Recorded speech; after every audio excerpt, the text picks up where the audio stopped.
Hello students, कैसे हो? उम्मीद करता हूँ सारे अच्छे होंगे।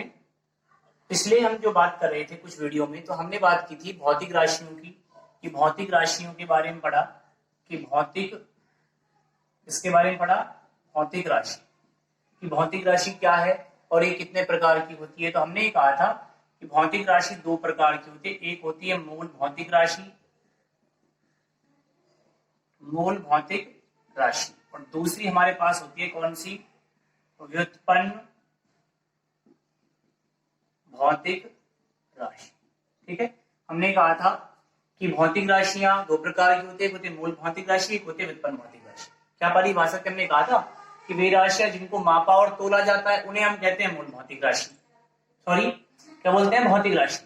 और अगर ऐसे ही हम बात करें कि हमने दो बात किए थे, एक होता है मूल भौतिक राशि, एक होता है व्युत्पन्न भौतिक राशि।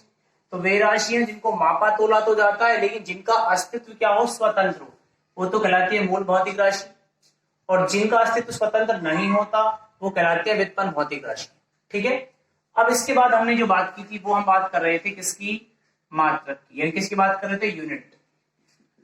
तो हम ये कहते थे कि भौतिक राशियों को मापने के लिए हमें जिन निश्चित और सुपरिभाषित मानक पदों का हम क्या करते हैं? उपयोग करते हैं, उन्हें हम बोलते थे मात्रक। जैसे अगर हम फॉर एग्जांपल बात करें, आप अगर द्रव्यमान लेने जाते हो चीनी, तो आप कहते हैं 2 kg। तो यहां पर जो 2 है ना, ये तो उस भौतिक राशि का क्या है? परिमाण। क्या होता है? परिमाण, या इसको बोलते हैं आंकिक मान। और यहाँ पे जो केजी लिखा हुआ है ये होता है उसका मात्रक। तो ऐसे ही हमने कहा जैसे भौतिक राशियां दो प्रकार की, ऐसे ही मात्रक दो प्रकार के होते हैं। एक होता है मूल मात्रक और एक होता है व्युत्पन्न मात्रक। तो क्या कह रहे थे हम कि वे मात्रक जो मूल राशियों को मापने के लिए काम में लिए जाते हैं वो कहलाते हैं मूल मात्रक, और वे मात्रक जो व्युत्पन्न राशियों को मापने के लिए काम में लिए जाते हैं वो कहलाते हैं व्युत्पन्न मात्रक। जैसे अगर हम बात करें, देखो मूल राशि होती है लंबाई। क्या होती है? लंबाई।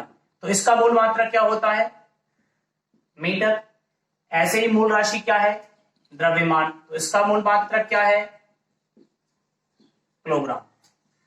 ऐसे ही अगर हम बात करें व्युत्पन्न राशियों की, जैसे हम बात करें चाल, तो चाल बराबर होती है दूरी बटे समय। तो दूरी किसमें आती है? लंबाई में। किसमें आती है? लंबाई में। तो देखिए अब लंबाई भी मूल राशि है और समय भी मूल राशि है, तो इसीलिए तो हम इस चाल को क्या बोलते हैं? व्युत्पन्न राशि। इसके मात्रक की अगर बात करें तो लंबाई का मात्रक क्या होता है बेटा? मीटर। और समय को किसमें नापते हैं? सेकंड। तो यहां पर जो मीटर बटे सेकंड है वो होता है व्युत्पन्न मात्रक। इतनी बात हम कर चुके थे। आज हमें जो बात करनी है वो करनी है डायमेंशन की। इसकी बात करनी है डायमेंशन या बीमा। तो सुनिए डायमेंशन होती क्या है। तो हमने कहा था कि जब हम एसआई पद्धति के बारे में बात कर रहे थे तो हम ये आपसे कहते हैं कि मूल राशियों को एसआई पद्धति में कितने भागों में बांटा? 7 भागों में। कहते हैं कि मूल राशियां होती है 7। ऐसे ही उनके मूल मात्रक भी कितने होते हैं? 7। तो हमें बात किसकी करनी? बीमा की। हम ये कहते हैं किसी भी भौतिक राशि को उसके मूल मात्रकों, किसी भी भौतिक राशि को उसके मूल मात्रकों की घातों में व्यक्त करना क्या कहलाती है? बीमा कहलाती है। मैं क्या कह रहा हूं आपसे, अगर आपसे डायमेंशंस की डेफिनेशन पूछे तो क्या कहेंगे कि किसी भी भौतिक राशि को,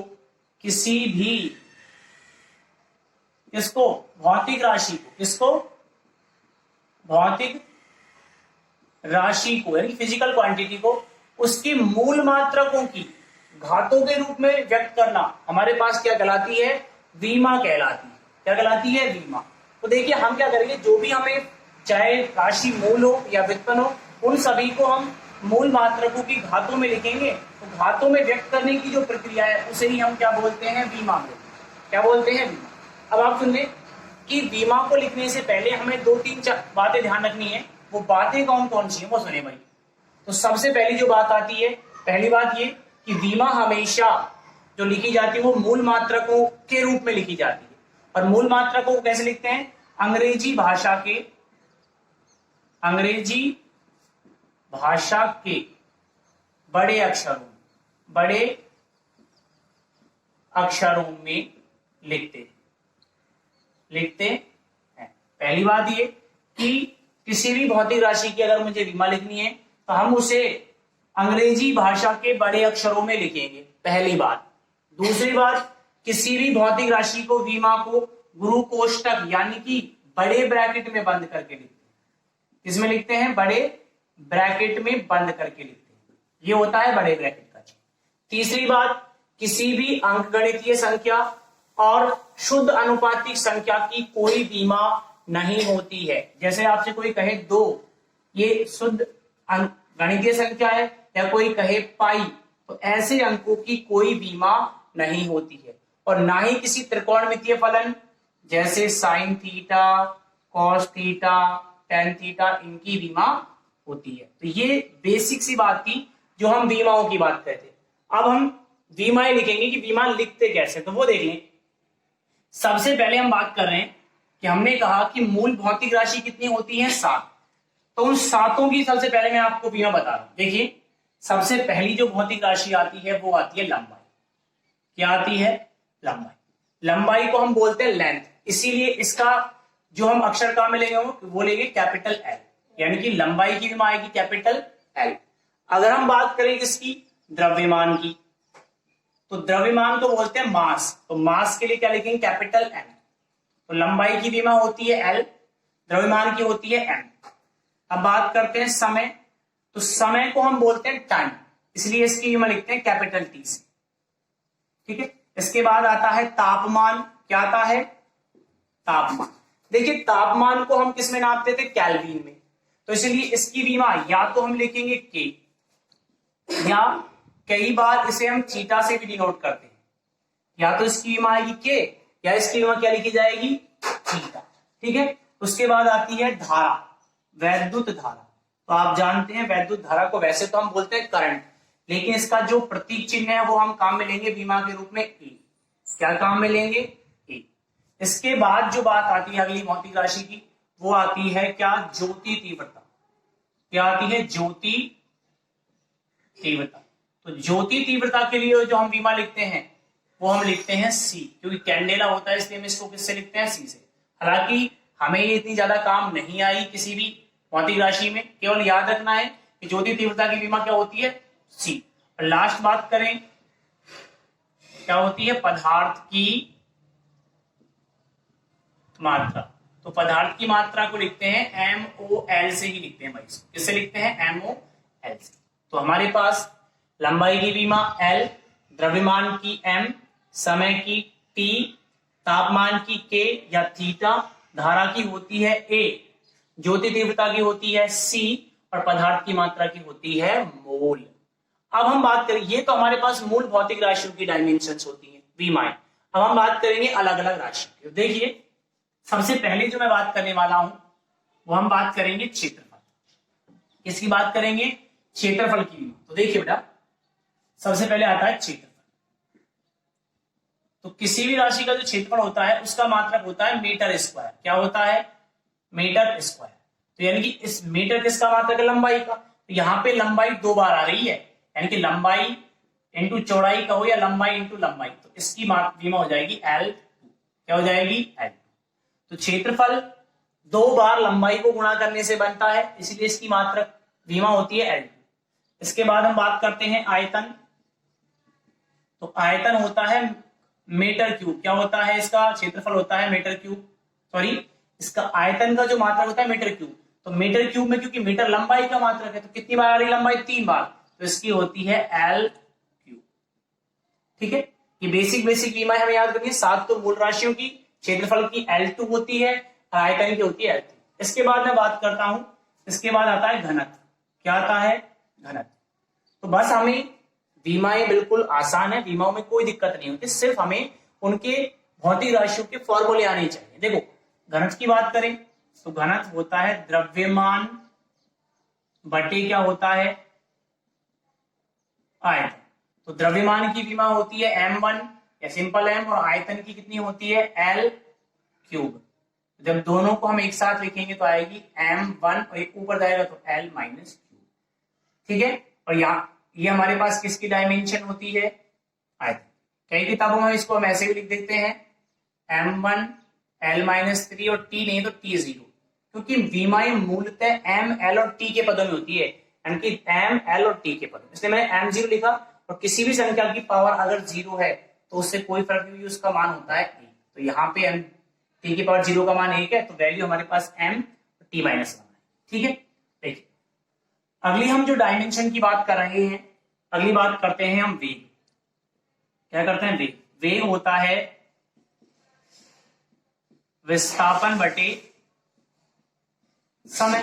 तो विस्थापन किस में आता है, लंबाई में। तो लंबाई की डायमेंशन मैंने बताई L1, या सिंपल L भी लिख सकते हैं L1, और टाइम की कितनी होती है T। तो इसको हम क्या लिखेंगे L1 और T माइनस, या हम ऐसे भी लिख सकते हैं m0 टाइप L1 और T माइनस। ठीक है, तो यानी कि वेग बराबर विस्थापन बटे समय। तो विस्थापन आता है लंबाई में, तो लंबाई की L1 T1, यही बटे में T1, तो L ऊपर जाएगा तो T-1, या फिर m0 L1 T-1। वेग के बाद आता है त्वरण। क्या आता है, त्वरण। तो त्वरण हमारे पास क्या होता है, वेग में परिवर्तन बटे समय। हम लिखेंगे वेग बटे समय। वेग की विमा हमने लिख रखी, कितनी है वेग की विमा, इस रूप में लिख रहा हूं मैं m0 L1 और T-1। किसका भाग देंगे, टाइम। टाइम आएगी T1। तो जब हम इसको एक साथ लिखेंगे तो क्या आ जाएगी m0 L1 और T-। ये विमाएं हम अगर खुद सूत्र लिख के देखेंगे तो बिल्कुल आसान होती हैं, इजी वे में हो जाएंगी, ऐसी कोई दिक्कत नहीं। तो त्वरण की विमा क्या हो गई, वेग बटे समय, यानी कि वेग की होती है m0 L1 T- और इसकी T1, तो m0 L1 T-2। अब देखिए इसके बाद हम बात करने वाले हैं बल। किसके बारे में बात करेंगे, बल। तो बल की जो डायमेंशन होती है हमारे पास, किसकी, बल की। तो बल होता है क्या, द्रव्यमान इनटू त्वरण। अब देखिए द्रव्यमान की डायमेंशन कितनी है बेटा, द्रव्यमान की डायमेंशन होती है m1, और त्वरण की आपने अभी लिखी है कितनी है, m0 L1 और T-2। तो फाइनली हो जाएगी m1 और m0 हो जाएगा m1 L1 T-2।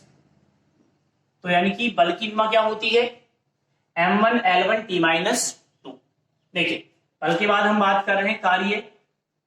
तो कार्य होता है बल गुणा विस्थापन। देखिए हमें विमा याद रखने के लिए केवल मैं कह रहा हूं आपको फॉर्मूले याद होने चाहिए, और बेसिक कुछ विमाएं, मूल मात्रकों इनकी मूल राशियों की विमा याद होनी चाहिए। तो हम आसानी से किसी भी विमा को लिख सकते हैं भाई। बल की क्या होती है m1 L1 T-2, और विस्थापन क्या है, लंबाई में आता है, लंबाई की होती है L1। तो फाइनली कितनी हो जाएगी m1 L2 T-। तो ये हमारे पास किसकी विमा हो गई, कार्य। एक और सुन लें, किसी भी कण की जो ऊर्जा होती है, तो हम पढ़ेंगे आगे कि ऊर्जा का जो मापन है वो कार्य से ही करते हैं। अब कोई सी भी ऊर्जा है, चाहे गतिज ऊर्जा हो, चाहे स्थितिज ऊर्जा हो, कैसी भी ऊर्जा हो, ऊर्जा का जो मात्रक होता है भी ऊर्जा बराबर होता है कार्य। यानी कि ऊर्जा का मापन हम किए गए कार्य से करेंगे, तो ऊर्जा और कार्य की विमा बराबर होती है। तो कार्य की विमा भी कितनी होती है m1 L2 T-2। तो यानी कि ऊर्जा और कार्य की विमा हमारे पास क्या होती है, बराबर। इसलिए ऊर्जा की विमा है कार्य, तो m1 L2 T-2 ये होती है ऊर्जा की विमा। ठीक है, इसके बाद हम अगली विमा की बात करें। देख ले आप इनको एक बार करने के बाद एक रफ कॉपी लें और उसमें खुद बनाने का प्रयास करें। अगर एक बार आप प्रैक्टिस करेंगे तो ये विमाएं इसी वे में आपको समझ कर जाएंगी, ऐसी कोई समस्या नहीं है। अब देखिए अब मैं बात कर रहा हूं किसकी, शक्ति। किसकी बात करेंगे, शक्ति। तो देखिए शक्ति, तो शक्ति बराबर होता है क्या, कार्य बटे क्या होता है, समय। तो कार्य की विमा क्या होती है, अभी हमने लिखी थी m1 L2 T-2। कार्य की विमा है, पीछे से हम देख सकते हैं भाई। और T1 की कितनी है, समय की होती है T1। जब इसको एक साथ लिखेंगे तो m1 L2 T-2, ये हमारे पास किसकी विमा होती है, कार्य। तो देखिए हम बात क्या कर रहे हैं, शक्ति होता है कार्य बटे समय, और कार्य बटे कार्य की विमा होती है m1 L2 T-2। और समय की विमा होती है T1। तो फाइनली अगर हम इसको लिखना चाहें तो क्या हो जाएगी, M1 L2 T-2, ये होती है शक्ति की विमा। ठीक है, इसके बाद देखो और कुछ विमाओं की बात करते हैं, जैसे आता है संवेग। संवेग होता है द्रव्यमान इनटू वेग। तो द्रव्यमान की विमा क्या है, M1, और वेग की विमा हमने लिखी है कितनी है, L1 और T-1। तो फाइनली हो जाएगी M1 L1 और T-1। तो संवेग की विमा होती है M1 L1 और T-1। ऐसे ही हम बात करें आवेग, एक होता है आवेग। तो आवेग क्या होता है बेटा, आवेग होता है बल गुणा समय अंतराल, यानी कि बल गुणा क्या होता है, समय। तो अब देखिए बल की विमा हमने पीछे लिख रखी है, बल की होती है M1 L1 और T-2, ये हमारे पास बल की विमा है। और समय की विमा कितनी होती है, T1। तो जब इसको अपन सॉल्व आउट करेंगे तो ये आ जाएगी M1 L1 और T-1। तो देख ले भाई, ऐसे एक बात स्पष्ट हो रही है, आवेग और संवेग की विमा दोनों क्या होती हैं, इक्वल। संवेग की भी M1 L1 T-1 है और आवेग की भी कितनी है, M1 L1 T-1। ठीक है, ये हमारे पास विमाएं हैं। और भी अगर हम बात करें विमाओं की, तो देखिए अगली जो हम बीमा की बात कर रहे हैं, अब अगली मैं बीमा की बात कर रहा हूं, जैसे हम कार्य हो गया, कार्य के बाद मैं बात कर रहा हूं सिंपल सी विभव। विभव किसकी बात कर रहे हैं, विभव वाली बीमा की बात कर। तो विभव क्या होता है, सुनिए, विभव होता है कार्य बटे आवेश। ठीक है, विभव क्या होता है, कार्य बटे आवेश। तो देखिए आप सिंपल सा देख लें एक बार, विभव से पहले आवेश हमारे पास आया, तो अगर मैं आवेश की बीमा की बात करूं, देखना तो आवेश बराबर होता है क्या, धारा गुणा समय। तो आवेश बराबर होता है धारा गुणा समय। तो धारा का मूल मात्रक होता है A और समय की होती है T। तो आप याद रखें आवेश की विमा होती है A1 और T1। अगर मुझे विभव की विमा चाहिए तो विभव बराबर कार्य बटे आवेश। तो देखो कार्य की विमा मैंने ऊपर लिख रखी है M1 L2 T-2 बटे में आवेश कितना है, A1 और तो हमारे पास फाइनली क्या आ जाएगा, जब इसको हल करेंगे M1 L2 T-2 और ऊपर जाएगा तो T-3 और A-1। तो ये हमारे पास किसकी विमा है, तो विभव से पहले मैंने आपको बताया आवेश होता है व्युत्पन्न राशि, आवेश बराबर धारा इंटू समय। तो ये आएगा धारा की A, समय की T, तो AT। तो फिर मैंने लिया विभव बराबर कार्य बटे आवेश, कार्य की M1 L2 T-2 A1 T1। तो ये इसकी डायमेंशन होगी। ठीक है, देखिए विभव के बाद हम बात करें, विभव के बाद हम बात कर रहे हैं किसकी, प्रतिरोध। किसकी बात कर रहे हैं बेटा, प्रतिरोध। तो हमने ओम का नियम पढ़ा है, ओम के नियम से होता है V बराबर कितना होता है, IR। तो R यहां पर प्रतिरोध, तो R बराबर क्या आएगा, V/I, यानी कि ये हो गया विभांतर बटे में क्या, बेटा विभांतर कह लो या विभव, दोनों की डायमेंशन सेम ही होती है। अब देखिए हम अगर प्रतिरोध की विमा निकालना चाहें, किसकी, प्रतिरोध की, तो प्रतिरोध होता है विभांतर बटे धारा। विभांतर की विमा क्या है, M1 L2 T-3 A-1।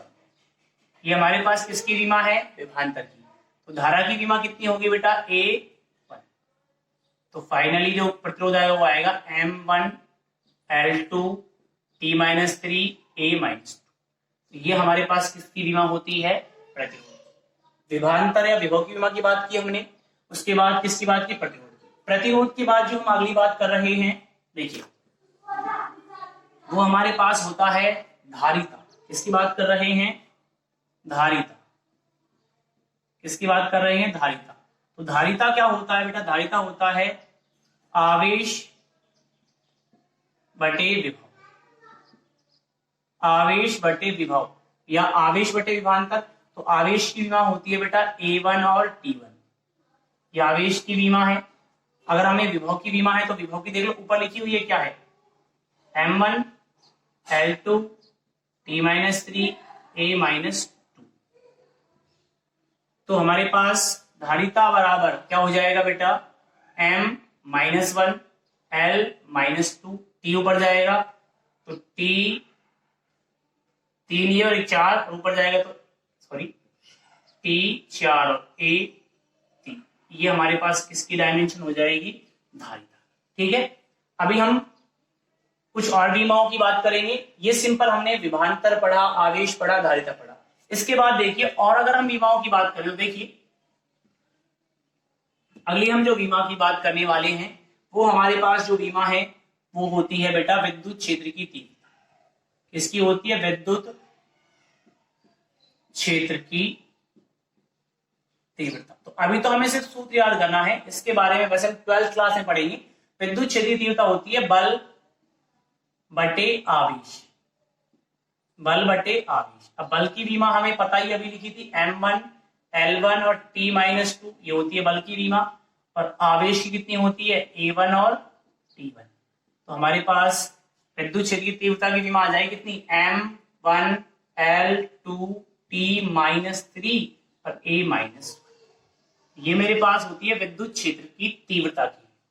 ठीक है बात। इसके बाद अगली विमा की अगर हम बात करें तो वो होता है हमारे पास विद्युत फ्लक्स। किसकी बात कर रहे हैं, विद्युत फ्लक्स।